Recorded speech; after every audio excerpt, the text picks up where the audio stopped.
Assalamu alaikum wa rahmatullahi wa barakatuh, guys. I hope everyone's doing well. So yesterday was Valentine's Day, and since most of the questions I receive are about marriage, we decided to answer your questions about marriage today. But before I start, I want to say 4 things. Shh. Number 1, I'm not married myself, so I cannot be giving marital advice. Wait, bro, I'm married. Can I be in this video? Come on, bro, being part of Ziyara's videos was my dream. Number 2, for the non-Muslims watching, in order for you to understand the content of this video, you have to know that in Islam, premarital relationships, dating, and so on are not allowed in Islam. This is why you might find some of your Muslim friends getting married in their early 20s. Yeah, like they're not weird or anything. Well, most of them are not weird or anything. It's just that in Islam, when 2 people are interested in each other, instead of dating, they get married. Number 3, I just want to let everyone know that this is a reminder to myself first and then to everyone else. Number 4, I asked you guys to send me your questions about marriage in Islam. Thank you so much for your questions. I read as many as I could. But what I realized was that marriage is such a vast topic, you know what I'm saying? So what we decided to do is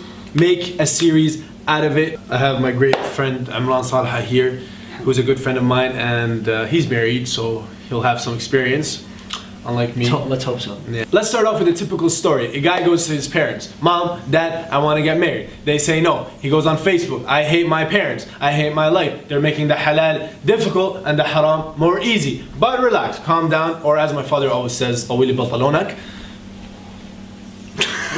Why don't you ask yourself this question? Why are we only looking at the parents in this situation? Getting married early is good. Yeah, it has its positives. But at the same time, if your parents say no, maybe they're right. Maybe you're not actually ready to get married. Okay, so now let's take it a step further, inshallah.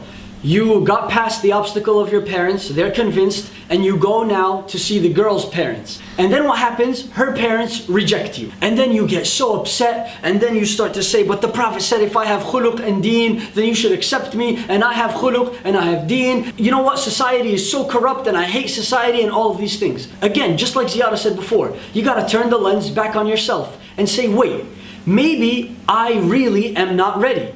Maybe Allah subhanahu wa ta'ala is trying to send me a message and let me know that I really am not ready. How else would He have told me that I'm not ready except by not allowing what I wanted to happen to happen? How do I know that I'm ready to get married? I'm dead serious. How do I know I'm ready to get married? Yeah. You need a lot of time. Well, to answer Ziyara's question, it's actually really simple, but I just want to let you all know that we will be focusing on the guy first, but as a sister, you will be benefiting. To be ready, it means that you need to be a man.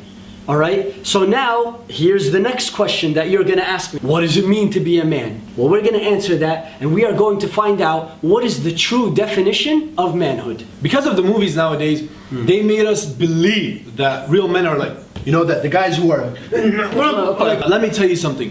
Your true strength as a bodybuilder is your strength in carrying weights. But your strength as a man is your strength of character. Let me talk to his sisters for a second, alright? Not for too long. I notice these days I'm picking my eyes. I notice these days girls tend to like that mean, rebellious, rude man. It's good to be strong. Actually, a strong believer is better than a weak believer.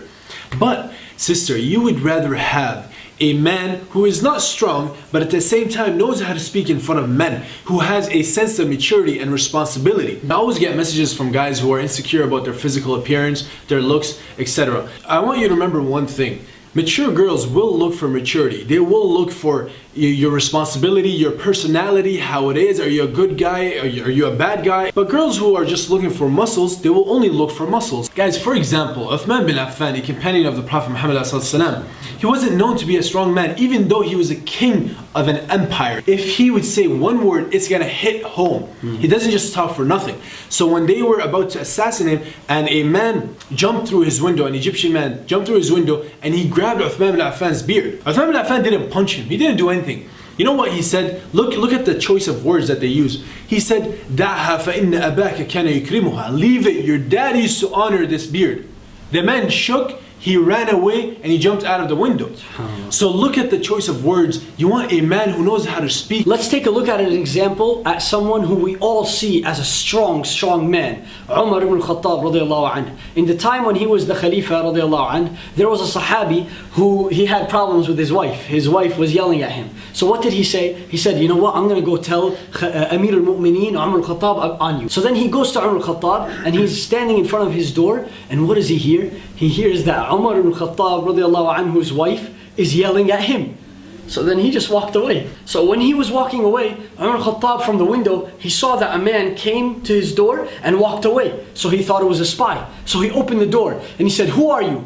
Tell me what you were doing here or else I will cut your head off. So then the guy said, honestly, my wife was yelling at me and I wanted to complain to you about her, but I realized that you have your own problems. So then Umar al-Khattab, the real man, he said to him, I have my own problems. Let me tell you something. She cleans for me and she cooks for me and she does not have any religious obligation to do so. So why shouldn't I be generous enough, to be manly enough to suppress my ego and hear a few words from her? Now sisters, please hold on for a second. I don't want you to go and make a party now and share this just because you heard this. Just listen to me. Okay, I'm not saying that you're gonna go and yell at your husband and say, well, Umar Khattab let his wives yell at him. No, don't do that. That's not what we're saying here. What we're saying is to the brothers, is that when the mistake occurs that your wife will maybe raise her voice against you, when that mistake happens, this is the test of your character. Because your true strength will show if you can suppress your ego, control yourself, and know how to handle the situation in the best way possible. We mentioned before that one of the best characteristics for our sisters in a man is a sense of responsibility, right? Yeah, we mentioned that before. If we have two people interested in each other,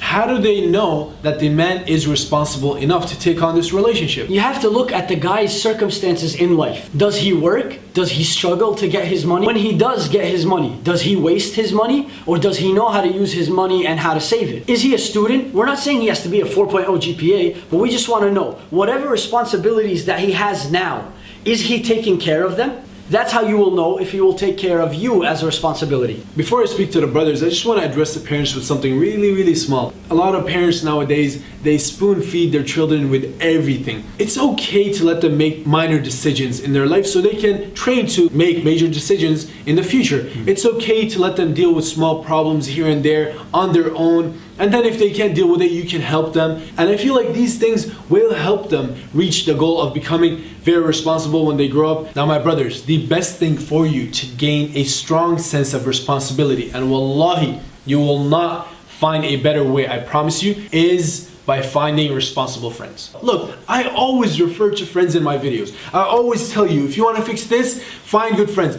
Guys, because friends are the main pillar, the main factor of how you will change. And now we're going to mention some things that we can focus on to strengthen our character. A real man knows what he has, he values it, and he is thankful to Allah subhanahu wa ta'ala for it. A real man isn't afraid to apologize, but at the same time, a real man is cautious before he makes a mistake where he will be forced to apologize. Real men will always keep their promises, but at the same time, real men will only promise things that they can keep. Real men don't raise their voices, but instead, they choose the best of words.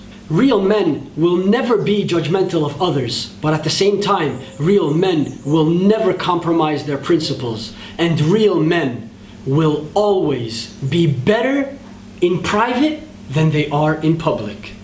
Jazakumullah khair for watching. Oh wait, no, sorry, did I take your line? Jazakumullah khair for watching. Our links are below, and we'll see you guys later. Assalamu alaikum. Assalamu alaikum.